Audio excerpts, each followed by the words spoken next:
Sa mga oras na ito ay makikitang nakaluhod pa rin si Sungyon, habang ang kanyang mga kasamahan ay nakatutok sa kanya ang kanilang mga sandata. Habang nangyayari ito ay biglang umilaw ang ginagamit niyang espada, at napalibutan ng mga kadena. Makalipas ang ilang sandali ay lumiit ito, at napunta na sa mga kamay ng kanyang kasamahan na si Zerpa. Pagkatapos naman niyang gawin ito ay sinabi niya na naiselyo na niya ang Dragon Sword, at dahil sa paggawa niya nito, ay wala nang sinuman ang makakagamit pa sa espadang ito simula ngayon. Matapos namang marinig ito, ay tinanong ni Sungyon ang kanyang mga kasamahan kung kailan pa nila sinimulang pagplanuhan ang pagtraidor sa kanya.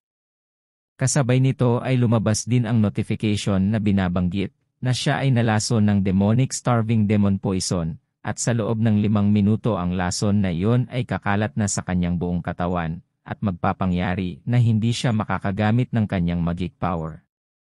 Sa kabilang banda ay galit na sumagot si Daisy, at sinabi na kung sa palagay ba niya ay gusto nila na pagtraiduran siya.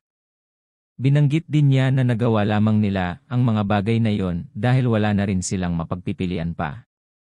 Idinagdag pa niya na kaya lamang nila nagawa ito ay upang mailigtas nila ang mundong ito mula sa pagkawasak.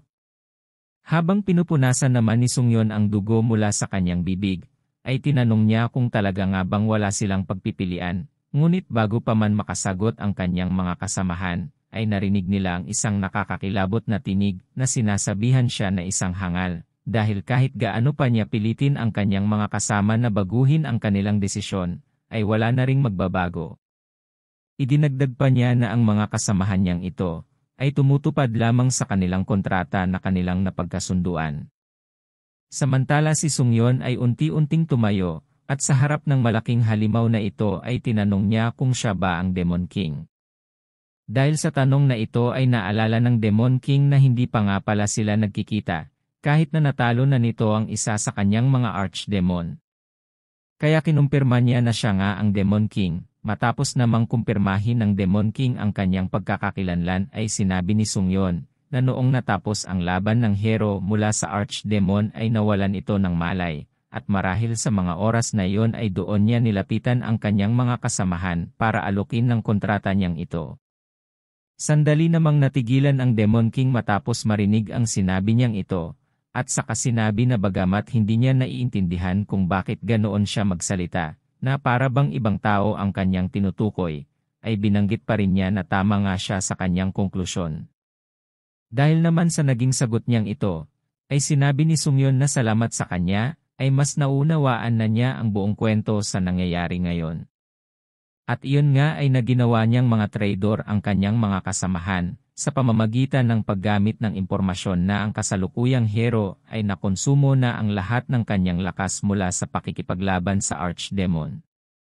Ngunit matapos niyang sabihin ito, ay tila naguguluhan pa rin siya sa isang bagay, dahil dito ay tinanong niya ang Demon King kung bakit hindi pa niya siya pinatay noong mga oras na iyon, at sa halip ay pinaabot pa sa puntong ito. Samantala ang Demon King ay mayroong isang malaking ngiti sa kanyang mukha, at sinabi na kaya niya ginawa iyon ay dahil mas nasisiyahan siya sa ganitong paraan. Kinumpirma naman ng kanyang abilidad na Flame Dragon ay, na nagsasabi nga ito ng totoo. Tila hindi naman kontento si Sungyon sa naging sagot niyang ito, kaya sinabi niya na ang kanyang mga hilig ay walang kwenta, kaya tinanong niya kung yun lang ba talaga ang kanyang dahilan. Nagsimula namang tumawa ng malakas ang Demon King matapos marinig ang tanong niyang ito, at sinimulang purihin siya, at sinabi pa na natutuwa siya sa kanyang katalinuhan. Pagkatapos ay sinabi nito, na ang sitwasyon na ito ay gagawin niyang tribute na iaalay niya patungo sa Demon God. Nagulat naman si Sungyon, dahil hindi niya inaasahan ang naging sagot niyang ito.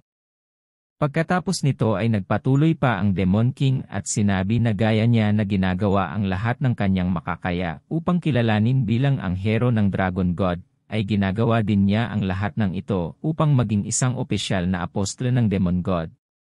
Binanggit din niya na gaya ng mga iniulat ng kanyang mga kasamahan, ay narinig niya na dumanas siya ng kung ano-anong mga paghihirap para lamang makarating sa lokasyong ito. At ang tanging natitira lamang na kanyang gagawin ay ang mamatay bilang isang alay sa Demon God's altar. At kapag nagawa niya na ito ay makukumpleto na rin ang kanyang misyon upang maging isang ganap na apostol ng Demon God. Pagkatapos naman niyang sabihin ang lahat ng ito, ay tinanong niya si Sungyon kung ano ang kanyang nararamdaman ngayon. Kung siya ba ay nanlulumo o nagagalit dahil sa kabila ng kanyang paghihirap at sa pagbibigay ng kanyang buong tiwala sa kanyang mga kasamahan, ay ang tanging naging kapalit nito ay ang pagtatraidor sa kanya. Matapos namang sabihin ng Demon King ang mga salitang ito, ay nagsimulang magnangit-ngit sa galit si Sungyon, at naisip na si Daisy, Allen, at Serpa ay pinagkatiwalaan ng hero ng husto. Kaya kahit narinig na nito mula mismo sa Demon King ang ginawang pagtraidor ng mga ito, ay hindi pa rin niya maintindihan kung bakit naging ganoon ang kanilang desisyon. Ngunit sa kabila ng lahat ng ito, ay naisip niya na ang punot dulo ng lahat ng ito ay ang Demon King na nasa kanyang harapan, at ang kanyang dapat patayin ngayon. Samantala sa isang portal ay makikita si Administrator Fallen World Soldier, o ang karakter na kinakatawan ngayon ni Sungyon. Sa puntong ito ay iniisip niya na masyado siyang naging excited sa mga nangyayaring ito, at kahit ilang beses na niyang nakita ito, ay kumukulo pa din ang kanyang dugo sa mga eksenang nangyayari ngayon. Kasabay nito ay tinanong niya kay Sungyon sa pamamagitan ng isang notification, kung ano ang kanyang magiging desisyon sa tagpong ito. Samantala si Sungyon na ngayon ay pinagpapawisan pa rin mula sa kanyang sitwasyon, ay nanatiling tahimik. Sa pagkakakita naman ito, ay naglabas ng maitim na enerhiya ang Demon King, at naghahanda ng atakehin si Sungyon.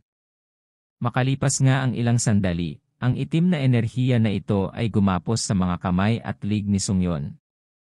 Sa pagkakita naman na nahuli na niya si Sungyon, ay binanggit ng Demon King na ang final stage ng kanyang misyon, na pag-aalay niya sa hero sa Demon God altar, at ang kanyang pagiging isang ganap na opisyal na apostol ng Demon God, ay mangyayari na. Kaya sa isang malakas na tawa ay sinipa na niya ang isang switch, na nagpangyari na magpabagsak sa matutulis na bagay, sa ngayon ay nakatali pa na si Sungyon. At sa sandaling tatama na ito sa kanyang katawan, ay tila nagpigil ng hininga si Sungyon at pagkatapos nito ay tuluyan ng sumarado ang altar, at tumalsik ang mga dugo sa paligid.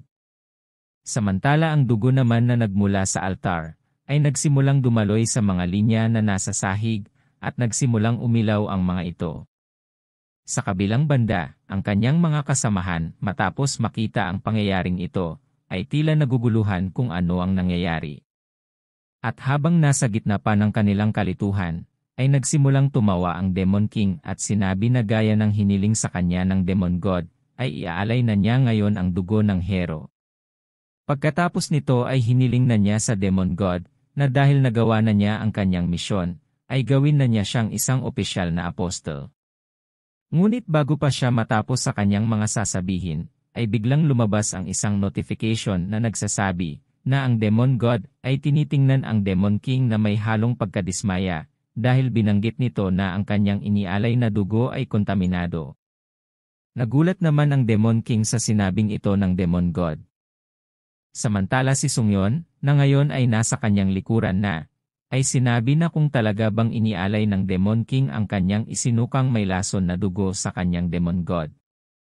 Idinagdag pa niya na marahil ay sobrang nagagalit na ngayon ang Demon God dahil sa ginawa niyang ito. Habang sinasabi naman ito ni Sungyon, ay nag-ipon din ito ng enerhiya sa kanyang mga kamay. Pagkatapos ay inactivate niya ang kanyang kakayahan na Holy Light, at habang patuloy itong lumalaki, ay sinabi ni Sungyon na kung ito ay isang normal na sitwasyon ay pipiliin niya ang pinakaligtas na desisyon. Ngunit kahit gaano pa niya isipin, ay para sa kanya, ay wala ng pag-asa ang mundo na ito para kanyang iligtas pa. Sa kabilang banda ang kanyang mga traidor na kasamahan, ay nagulat sa ginagawang ito ni Sungyon, napatanong pa nga si Daisy, kung paano niya nagagamit ang Holy Light, gayong nakasil pa rin ang Divine Sword. Sumang-ayon naman dito si Zerpa, at napapatanong kung paano niya nagagamit ang mga abilidad ng Divine Sword, kahit wala ito sa kanya. Samantala ang Demon King matapos makita ang Holy Light mula kay Sungyon, ay napatanong kung kailan pa naging ganito kaliwanag ang Holy Light. Kaya nagdududa rin siya kung ito nga ba ang hero na kanyang nakilala, At dala na rin marahil ng kanyang pagkatakot mula sa ataking ito, ay binantaan niya si Sungyon na sinasabi na mas mabuting hindi siya gagawa ng anumang aksyon na magdudulot ng masama sa kanya. Binanggit pa nito na kung iaalay niya ang kanyang sarili, at mamatay, ang Demon God ay hindi wawakasan ang mundo na ito. Pagkatapos nito ay natataranta niyang itinuro ang kanyang mga kasamahan, at sinabi na kaya siya nakipag-deal sa kanyang mga kasamahan ay upang maprotektahan ang mundong ito mula sa pagkawasak. Tila wala namang pakialam si Sungyon sa lahat ng mga sinabing ito ng Demon King, at sinabi lamang na masyadong nakakairita ang kanyang mga sinasabi. Idinagdag pa niya na sasabihin niya ang 3 bagay kung saan siya nagkakamali. Matapos naman niyang sabihin ito ay matamang pinagmamasdan ni Administrator Fallen World Soldier ang kanyang magiging desisyon. Habang kinokontrol pa ni Sungyon ang napakalaki na ngayong Holy Light, ay sinabi nito na ang unang bagay kung saan siya nagkakamali, ay hindi siya ang tinatawag nilang sinil. Ang ikalawa, ay hindi talaga siya isang tunay na hero. At ang ikatlo, ay wala siyang pakialam kung mawasak man ang mundong ito o hindi. Matapos marinig ang mga sinabing ito ni Sungyon, ay natatarantang pinipigilan ng Demon King si Sungyon sa kanyang gagawing pag-atake, at muling binantaan siya na kung ipagpapatuloy niya ang kanyang ginagawa, ay tuluyan na ngang mawawasak ang mundong ito. Ngunit bago pa niya matapos ang kanyang mga sasabihin pa, ay binanggit sa kanya ni Sungyon na kung ang layunin talaga niya ay patayin ang hero, ay dapat ginawa niya na ito noon pa. Pagkasabi nito ay ibinato na niya ang kanyang atake patungo sa Demon King. At matapos nga nito ay makikita ang isang malaking pagsabog sa lugar na nagresulta ng pagkawasak ng buong kastilyo ng Demon King. Habang unti-unting bumabagsak ang mga piraso ng kastilyo, ay makikita ang Demon King na ngayon ay puno pa ng sugat ang buong katawan. Sa puntong ito ay napapamura pa ito, at tinatanong si Sungyon kung ano sa palagay niya ang kanyang ginagawa. Binanggit pa niya na sinabi na niya sa kanya na mayroon na siyang kontrata sa kanyang mga kasamahan na hanggat mamatay siya ay maliligtas ang mundong ito. Wala namang pakialam si Sungyon sa mga sinasabi niyang ito, at sinabi lamang na ganun din naman ang mangyayari kung mamamatay ang Demon King.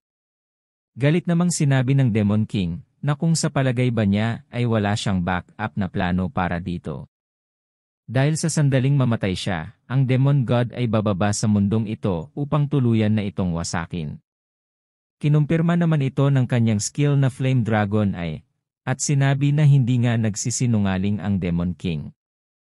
Kaya dahil dito ay naisip ni Sungyon na ang background ng trial na ito ay masyadong madilim, naisip din niya na kung hindi ito isang trial ay masyadong nakakarimarim ang mundong ito. Habang patuloy pa sa pagbabanta ang Demon King, ay walang ano-anong sinabi ni Sungyon na ano naman ang pakialam niya dito. Nagulat naman ang Demon King sa naging sagot niyang ito, at tinatanong si Sungyon kung ano ang ibig niyang sabihin. Sinabi naman nito na kung mawawasak man ang mundong ito o hindi, ay wala na siyang pakialam doon. Kaya dahil sa naging tugon niyang ito ay lalong nagalit ang Demon King, at tinatanong kung talaga bang isa siyang hero. Kalmado namang sinabi ni Sungyon na kanina pa niya sinasabi na hindi nga siya hero. Kaya dahil dito ay lalo pang nagalit ang Demon King, at tinatanong kung paano niya nagagamit ang authority na Divine Light kung hindi siya isang apostol ng Dragon God. Sa pagkarinig naman ng tanong na ito, ay muling naalala ni Sungyon ang kanyang paglalakbay sa loob ng Tower of Trials, kung saan unti-unting lumakas ang kanyang kapangyarihan, dahil sa pagtupad sa mga trials na kanyang pinagdaanan. At sa pagsasaisip ng lahat ng ito, ay inactivate niya ang kanyang skill na punishment, at binanggit ng isang notification na kapag ang skill na ito ay naka-activate, lahat ng kanyang mga abilidad ay tataas ng 7, at ang kanyang magic power ay hindi makokonsumo. Binanggit din na ang Dragon's power ay pumupuno sa kanyang katawan, dahil dito ang kanyang magic power abilities ay tataas ng 100%. Pagkatapos ng lahat ng ito, ay nagkaroon ng seryosong ekspresyon si Sungyon, at ipinakilala ang kanyang sarili bilang si Challenger Han Sungyon. Matapos naman niyang sabihin ito ay nagsimula ng umatake si Sungyon gamit ang kanyang mga espada na gawa sa dugo, at pinakawalan ito patungo sa ngayon ay nagmamakaawa pa na Demon King, at pinipilit pa rin siyang itigil ang kanyang ginagawang pag-atake. Ngunit sa kabila ng ginagawa niyang ito, ay hindi pa rin ito napigilan ang pagnanais ni Sungyon na paslangin siya. At sa sandali ding iyon ay tumama na sa kanyang katawan ang mga espada na gawa sa dugo, na nagpangyari sa kanya na mapasigaw mula sa sakit na kanyang dinaranas. Habang nakikita naman niya na unti-unting napuputol ang bahagi ng kanyang mga katawan, ay naisip niya na kung magpapatuloy ito ay talagang mamamatay na siya sa lugar na ito. Kaya sa pagsasaisip nito ay agad siyang lumipad upang tumakas. Hindi naman papayagan ni Sungyon na mangyari ito. Kaya agad siyang tumalon upang sundan ito, ngunit matapos niyang gawin iyon ay napahinto siya. Nang tingnan naman niya kung ano ang pumipigil sa kanya, ay nakita niya na ginagamit ni Zerpa ang isa sa kanyang mga kakayahan upang pigilan siya.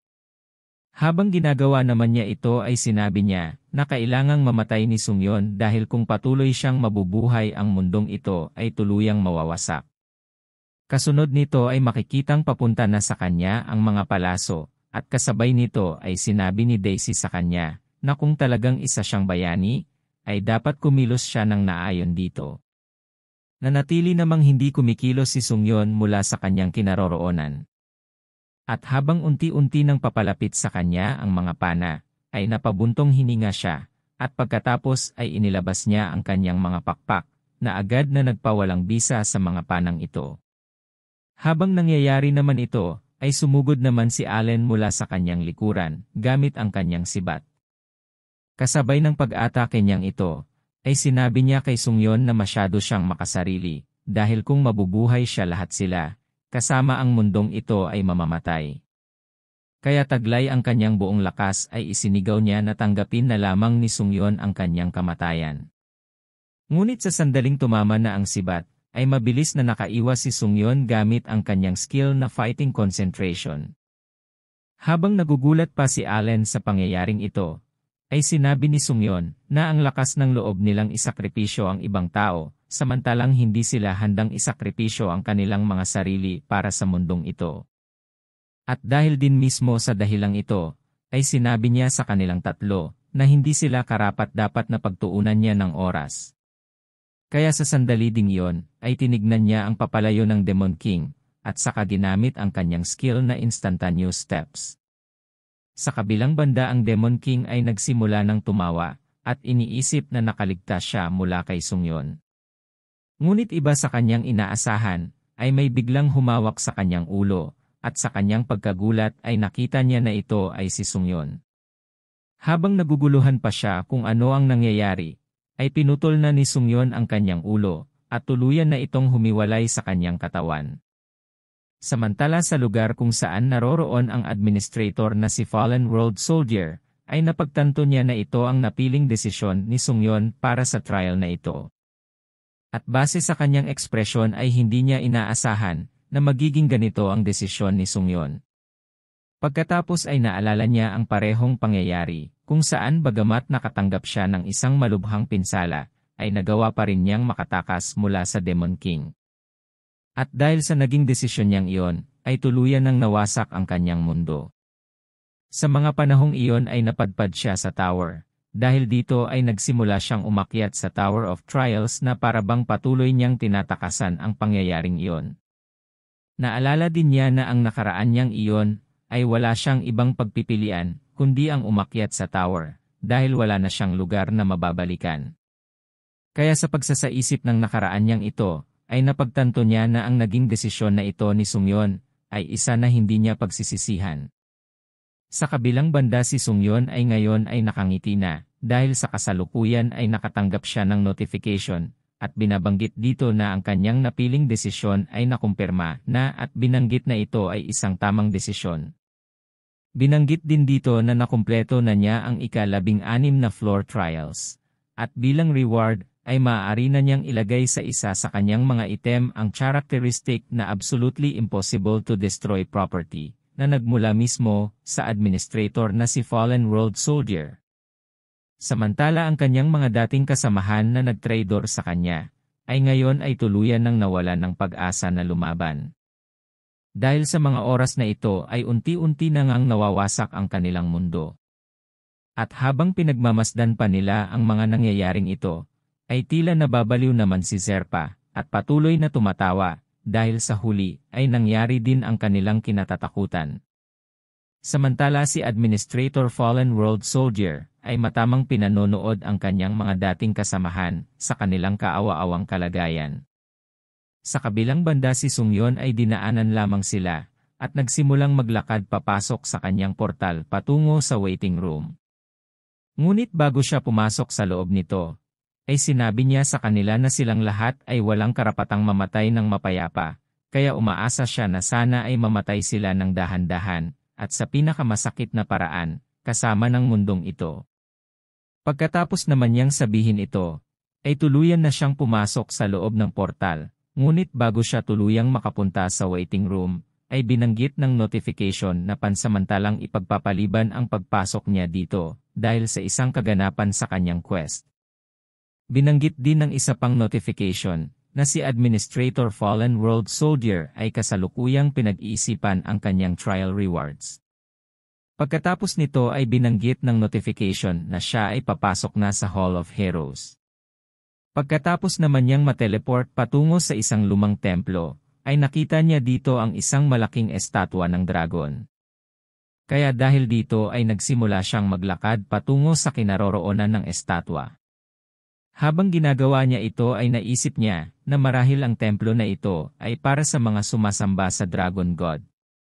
Ngunit sa kalagitnaan ng kanyang paglalakad ay bigla siyang may narinig na nagsabi na hindi doon ang kanyang dapat puntahan at sa halip ay itinuturo siya sa kanyang destinasyon. Matapos naman niyang sundan ang tinig ay nakita niya na nakaupo sa mga bato ang isang lalaki.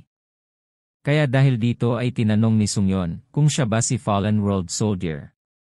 Abangan ang susunod na kabanata. Maraming salamat sa lahat ng mga nanood, at kung hindi ka pa nakasubscribe ay pasuyo na lang Lods, malaking tulong na yan para sa channel, at kung hindi naman kalabisan ay pa-like, comment, at share na din po, para mas marami pa ang makapanood. Maraming salamat, at see you on our next video. God bless you all.